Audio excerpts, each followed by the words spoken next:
The African American Legend series highlights the accomplishments of blacks in areas as varied as politics, sports, aviation, business, literature, and art. We will explore how African Americans have succeeded in areas where they've been previously excluded because of segregation, racism, and lack of opportunity. I'm your host, Dr. Roscoe C. Brown, Jr., and with us today is Danny Simmons, well-known artist and good friend. Hi, Danny. Glad to have you. What's up, Roscoe? How you doing, man? Glad to have you back. I'm glad to be back. You are the artist du jour. So tell us what you're doing now in your art. I know you've had your gallery and you're doing showings all over. So tell us about your art. Well, what's coming up next month in February is I'm showing out at the Southampton Cultural Center with a legendary artist, Frank Wimberly. Oh, Frank is a good friend too. I know you knew Frank. My dad went to school with Frank, so every time he sees me, he tells me, "You know, I went to college, to Howard with your father." But just the chance to show with him out there is a really good thing. I'm going to be reading something from my new book out there too. I'm having a poetry read. Just got back from 3 shows. I had 1 solo shows, 1 in Detroit, 1 in Madison, Wisconsin at the University of Wisconsin, and 1 in Atlanta at the Mason Muir Gallery in Atlanta. And so I'm painting and doing. Now, basically, you are not a portrait painter. You are what we would call an abstract painter. I am an abstract painter, yeah. Yeah. What kind of themes are you trying to catch? Well, there's been a consistent theme that's been running through my work for at least the last 10 years, and that's trying to capture man's relationship with spirit, with either spirit of another human being or a higher power spirit. And I try to represent that through color and movement and through the placement of objects. And so that's what I'm doing. Quite recently, I got a hold of some material that I've been painting on, some bark cloth made by the Twa people, or commonly called the Pygmy people from the Congo. And I've been painting on that. And just painting on this it seems like an ancient substance. Feels like a spiritual connection that is already made once you approach what you're painting on. So that's been a good experience. I have 1 more piece left, and there's no more. I'm sure there's some more in the Congo. Well, it's interesting that many of the African-American artists, people like Jacob Lawrence, have used other kinds of materials, and Romain Bearden in particular, other kinds of materials to express their feeling about the environment. Now, when you do this, do you say, I'm going to give a happy scene, I'm going to give a sad scene, or you just go with the flow, as they say? I'm more of a go with the flow kind of guy. I think when you're an abstract painter, your emotions and how you're feeling at the moment play into the movement and how it comes out. So it's more like channeling something than going to a canvas and say, I'm trying to depict this image or trying to depict that image. I think you're trying to depict a feeling, a mood, a sensation or something, and that comes through. But I don't really go, when I start painting, I don't really go with a theme particularly in mind. Now, what about the colors? Do you mix colors, or do you use the basic 5 colors? How do you work? No. I do both. On my table, which is a mess, but I have jars of raw powdered pigment, which I mix. I have tubes of oil paint. I have some spray paint even. I have charcoals. I have pastels. And sometimes it's just like whatever I see the color in whatever form it is, I pick it up and I use it. So, you could say a lot of my paintings are mostly oil paint, but there might be some pastel in there where I see, oh, that's the blue I'm looking for. So I might grab that piece of pastel or mix some paints and some colors out of the raw pigment and mix it with linseed oil and mix it with linseed oil and paint thinner and create my own mixture of paints and colors and textures out of the raw powdered pigment. See, I've often wanted to ask an artist, do you ever get so disgusted with what you're doing that you just give it up and start all over again? All the time. But I don't chuck it, because sometimes that's just a feeling. I don't tear it up or get rid of it. I just put it away and start again. And then sometimes you come back to that same thing and it strikes you another way, or you might find another way to approach what you've done to fix it. And 100 years from now, like they did with Picasso, they say, oh, this is a Danny Simmons, look at this. They saying that now, Roscoe. This is Danny Simmons. Very good, very good. Now, in terms of children, I know you've done a lot working with children and art. Yes. What is the secret of getting young kids involved in art? The secret to getting young kids involved in anything is caring about them and having them realize that you actually care. You know, art making practice, like any other thing that a child's going to learn, it has to be taught to them by somebody. And the first thing that the child needs to do and young people need to do is make a connection with whoever that teacher is. And so with Rush Philanthropic Arts Foundation, the arts agency that me, Russell, and Reverend Run started 15 years ago, this is our 15th anniversary, we make sure that the teachers we hire have an empathy and are able to work with these kids. You know, kids are not necessarily looking for technical excellence out of somebody, although we value that.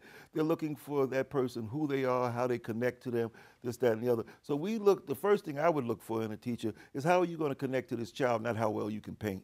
Mm-hmm. Now, in terms of the instruction itself, how do you start out young children with art? We start out with kids, we have two different programs. We have Rush Teens and Rush I guess, elementary school kids.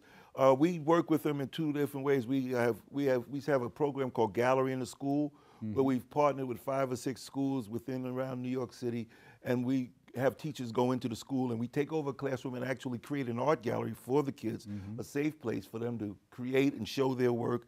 And the kids there become the curators, they become the artists, they become the directors of the gallery, and they have shows for the community, their family and friends and all of that. And then we also engage another group of kids on Saturdays at our art galleries, at Rush Gallery in Chelsea and Corridor Gallery in Brooklyn. So, I mean, a lot of the community kids come to the Saturdays programs, and we're, like I said, we're in 5 schools, some in Harlem, some in Brooklyn, but all in neighborhoods where arts programming has been cut, funding has been cut, and there are no outlets really for the kids to have that many, or not that many outlets. That's an interesting point you raised about the curtailment of arts programs. Why are arts programs in the school so important? Does everybody need to learn to draw or paint? Everybody needs to learn how to be creative. I don't think that drawing or painting has ever been the end result of what our arts programs are about. For me and for Russell and for the teachers, it's teaching kids how to think outside the box and to think creatively. And art is a great conduit for that. Why they cut arts programs? I mean, listen, I just recently stepped down as chairman of the New York State Council on the Arts, and I watched during the 2 years that I was the chairman, funding decreased $12 million from a $48 million budget to like a 36-point-something million budget. And we had to find creative ways to fill those gaps. But you need to know that arts bring in $27 billion in tax revenue from the arts in New York State, and that also that, you know, kids do so much better when they have art in their curriculum because they're learning to think in different ways. It's something that engages them. To think that the only thing that's essential is the 3 R's is ridiculous, because the 3 R's are taught so much better if a kid has an understanding of the arts behind them and an art practice in their lives. Well, some people say that the arts with the dimensions and the colors and so on really are a way of learning academic work as well. Yeah, that's what I'm saying. You know, the arts, you know, you learn relationships, you learn all types of things. But what you do is you learn how to create something and how to think, how to create something that has never been there before. And that's a very powering thing. You know, to take a blank piece of paper and take your imagination and create something that wasn't there before. It gives you a sense of power, gives you a sense of purpose, and it gives you a feeling that you are able to look within yourself and be more than you were before you started that. You're more now that you've created this. More has come from you've shared yourself with the world. It makes you a much more social person. I mean, the whole interaction of art, and we make sure that the kids critique each other and talk about the art. It's not an isolated practice. The kids interact with each other about what they create. Well, some of the art in the 70s and 80s was mainly Afrocentric. How much has that continued, or how much has that gotten into the mainstream? Well, you know, the Afrocentric art of the 70s, 80s is given way to different types of art that discuss African-American culture and identity. It's not so much the proud black woman and proud black, but it's there's a continued conversation that goes on about identity and who black people are. I think the arts of the 70s and the 60s and during the black arts movement was about instilling a sense of pride within the people who pride had been taken away from. And so when you saw these strong black images of people, you sort of related. Now it's more centered around politics. It's centered around self-identity and who you are as a black person vis-a-vis the larger society. So Afrocentric art has changed its face, but it's really still there quite a bit. Well, as an abstract artist, how do you bring in Afrocentric themes and concepts? I don't know if I bring in so much Afrocentric themes and concepts, but most abstract art is referenced from the art of Africa and the arts out of Africa. And I think that's where my practice started. I'm a collector of African art, and so the influence and the spiritual influence of African art is all around me. I have thousands of pieces of African art in my house, from top to the bottom. People come in my house and just shake their head. It's like, oh. But I think that it creeps in abstract art because of the relationships of colors, the relationships of patterns, the relationship of just the spirituality of the work that goes into African figures. I try to bring that same sort of spirituality into a painting, modern painting. And I think what it is not necessarily the image, but the intent of the maker, the intent of the carver, what really makes a piece of African carving, not necessarily the image, the intent of the painter, whether you have an African image in it or you have the spirit of Africa in it, really defines it as what type. At one point, I was calling my art Neo-African Abstract Expressionism. I had coined a term and everything for it. So, when did you start doing art? I started doing art probably out the womb. Yeah, my mother was a painter, my father was a writer. I grew up around art. Okay. I grew up watching my mother paint, my father reciting poetry and writing poetry. They both had city jobs. My father worked for the Board of Ed, my mother for the Parks Department. But when they came home, their passions was the arts. And so I grew up around that. And some of my earliest memories are my mother sitting there out in Queens, because, you know, we grew up in Jamaica, Queens, and sitting there in the kitchen, and the light streaming in, and her sitting at the kitchen table painting there on a little tabletop easel. What was your first piece of art that you sold? Oh, God, I don't remember, but I remember I sold it for $800, and I was ecstatic. I don't remember what the image was, but I remember I had an art show, and the first art shows I gave was in Russell. My art business was just starting, and Russell's business as a hip-hop entrepreneur was just starting, and he had just gotten offices. This is pre-Def Jam for Rush Productions, which is his management company. And so, you know, I bullied my little brother into allowing me to have an art show. And I did it for me and several other artists in his offices over on Elizabeth Street in the East Village. And at the end of that art show, somebody came and bought a painting for $800. And I was ecstatic. And that You started. still have that $800 in a book somewhere. That $800 probably went that weekend. The next That $800 That's was exactly spent right. that weekend. Now, you have these galleries. Tell us a little about where they're located, Okay. when they're open, what do you expect to accomplish with them? The galleries. Well, I guess our flagship gallery, if you've got a flagship gallery, would be Rush Arts Gallery in Chelsea. And that's the gallery on 26th Street. The address is 526 West 26th Street, Rush Arts. We've just had our 15th anniversary of that gallery being open, and we did an inventory of artists that have been there, and we've had 700 artists over the 15 years that have been shown in there, and quite a few artists who are very prominent on the national scene had their first shows at Rush Arts Gallery. I say that because the gallery is targeted, that gallery is targeted to emerging artists of color mostly.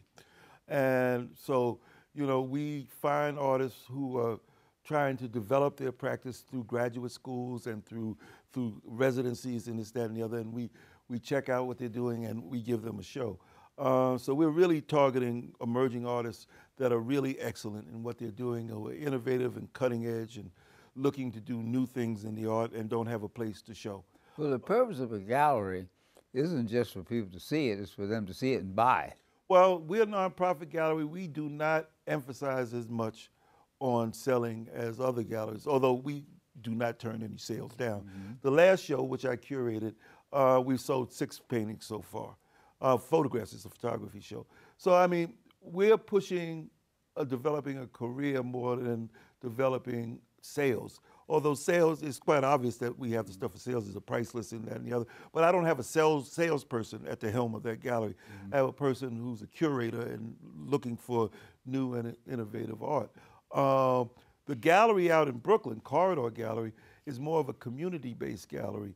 And we're looking for artists who do things, and teaching artists that work with kids in the arts, because quite frankly, there's not a lot of places to do that. And we work a lot more in themes that would engage our kids in that. So we curate shows around themes that would engage the kids, because that's where we do most of our home children's programming.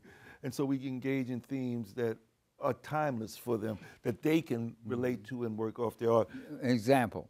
The last show was Stitched in Time, and it took clothing throughout the ages, and mostly people of color, but looking at clothing and how time changes things over time. Before that, our show was called Motion Sensitive, and we had artists whose work simulated motion, or we actually had artists who created objects that move. And so then the kids would then look at those objects and create things that would simulate motion or create something that move. But we've also had our kids do backdrops for the New York City Opera, where they did a backdrop for Where the Wild Things Are, and it was projected, and their drawings were projected during a major opera at the New York City Opera. So our kids get involved in a whole lot of different things that are character building, that are community building, because they work together. And we've seen some of the kids who started with us go off to college this year. Mm-hmm. And you know, it's a wonderful thing that we find these kids. We've been there 15 years. We find these kids, you know, when they're in elementary school, and we watch them go off to college because they stay with us, and then they come back as interns. And you know, it's a rewarding. Now, where is the gallery in Brooklyn located? It's in Clinton Hill, Brooklyn, on Grand Avenue, 334 Grand Avenue, and that's open to the public on weekends and by appointment during the week, Tuesday through Saturday. And the other gallery is open through Wednesday through Saturday, Rush Arts. And that's from 12 to 6. Do you have a website for your gallery? We have a website. Just look up Rush Arts. And both galleries are tied together on one. By the way, why do you call it Rush? I called it Rush because that was Russell's name when he was promoting stuff. And I figured I could brand it along with his branding. Mm-hmm. So, you know, that's the same thing I did with Def Poetry. I snatched Def Comedy Jam's branding. I said, well, it'd be easier to make a show about poetry if it's already branded. And so Russell had Rush Communications, and I knew people thought highly of that. So I just said, I'm going to take this name and use it. And I asked Russell, he said, fine, go ahead. Branding is everything. Branding is everything. Somebody's already did some branding, why go try to brand it again? Now, and since he's involved. Tell us about Danny Simmons, the poet. I want to hear this. Oh, God. Like I said, my dad was a poet, and I've been writing poetry all my life. Poetry even predates painting. Although at some point I focused more on painting than poetry. In the last few years, I've been writing more. I've turned back to poetry and writing. I've written a novel, which has come out, and then it came out as a graphic novel, and now it's a movie script, and we're shopping it around to try to really make a movie. I hope I don't take as long as George Lucas did with your movie, 23 years to make it. But Red Tails, but we're shopping that around now, and we've gotten a major, director, not as major as George Lucas, but James Toback has done a lot of great movies, and he's the director, and we got it out to a couple of really hot actors, and maybe I'll make a little movie. What's the theme of it? The art scene in New York City in the 90s. It's called 3 Days. The novel is 3 Days as the Crow Flies. And it's about this Brooklyn boy who gets caught up in Lower East Side's art scene during the beginning of hip-hop, the beginning of the arts, with Basquiat makes an appearance in the movie, and Keith Haring, and all these downtown. So you're writing about yourself? I'm writing about a lifestyle that I witnessed, not necessarily about myself, because it got some parts in there I wouldn't want to call me. But the poetry thing, a couple of years ago, I created a book and was published called I Dreamed My People Were Calling and Couldn't Find My Way Home. And that was a poetry book juxtaposition with poetry and my paintings. And now I just produced this little book called Deep in Your Best Reflection. And this has a funny little theme. First of all, it's sensual poetry, it's love poetry, but it's most of the poems, it's the size of text messages. And so they would be for the modern age poems. You're the Twitter of the poetry class. I am the Twitter, the texter of the poetry class. A lot of these little poems are poems that you could text to your lover. And actually they started out and the idea started out, I was texting little poems to a girlfriend of mine at the time. And I said, this is a book. And so I started purposely doing it. And me and the girl broke up, but the idea lived on. And I called up a number of ex-girlfriends and said, listen, I'm creating this book. Would you receive some of these love poems? And they were like, you ain't trying to get back with me, Danny. No, please, believe me, it didn't work that. But so we went through this whole thing of me and several muses, as I call them, and we went back and forth, and they would receive the poems and criticize them and critique them and this, that, and the other, until finally I did about 100 of them, and I compiled about 30 of them in this little book. And I was collecting rare books, and I noticed that back in the days, people had little tiny, really cool-looking books. That's true. And so I decided to have it made in this little cool-looking book, and it has little sensual photographs in it and poems. And so I created the book, and now I've been on a book tour. Where can you get the book? You can get it at my website, DannySimmonsPoetry.com. Very good. And so I've had about 3 shows. I got 4 readings next month in and around New York City. And then I've been asked to come out to San Francisco and do a reading in April. And so, the little book is taking off. Let's read one of the poems, or 2 of them, or 3 of them. I'm going to read one, Roscoe. Let me see. I knew this was coming. This is about a relationship that broke up, and it's called Poof, in a cloud of smoke she disappears. In my 3rd dream state of last night, my hand passed through the ghost of you, so I reached again and you were gossamer. Flitting away on the last breath I blew your way. Now breathless, I can't find you or my burlap sack of love dust, the one I bought in case you were the one I heard about from that tight drum skin that keeps on beating your name until its sound dissolves into my last breath that you floated away on. So, Very, very insightful. very insightful. That's what. I was heartbroken at the time. Yeah, I got over gathered it. that. I got over it. But they're very personal poems. They're very personal poems. Some of them are very sexy, which I wouldn't read on your show. And some of them are very personal. And at one point, actually, one of the young ladies that were receiving the poems, we got back together for a while. And we broke But up. then you had to write her that poem, too. We broke up for the same reason we broke up for the first time. That's what happens. But she was a great inspiration for the book. And we were still very good friends, though. Now, in terms of marketing something like this, other than reading and going to galleries and so on, how do you market a book of poetry? It's hard. Mostly readings. Mostly you sell your books in readings, especially if you're going to self-publish a book. But there are websites. There's Amazon. You get it on Amazon. You get it. Last book I had readings at Barnes and Nobles and major bookstores. This one, one person read this book, and she has developed a whole marketing strategy for this book. And actually, I'm in the process of writing another book with a female poet who was an ex-girlfriend of mine. She heard about this book, and we talked about this book. And we're going to do a collaborative book. She lives in San Diego now, and so we're gonna have this romance across the country through poetry. And so we're starting to write those poems back and forth now and compiling them into a book. What was your first poem? Oh, that I don't know. My first poem when I was about 10 years old. I remember I took it to my father, who was such a great poet, and he was impressed, and I wanted to impress my father that I could write too. And I just continued to write. And then how I started painting is I got writer's block. Somewhere around the first novel that I wrote that I couldn't, that I tried to write. And I said, well, let me try painting and see if I could get the writer's block out. And I found out that I really, really enjoyed painting. And so I started doing that in my late 20s. And I've been at this thing for a long time. It sounds to me as though creativity is in your genes. I think it is. I think not only mine, but there's Run. And I mean, he's written so many great songs that, you know, and Now, hip-hop. did your parents actually encourage you, or did you just do this because it was the My- environment? Well, we did it because it was the environment. Our parents encouraged us to go to school.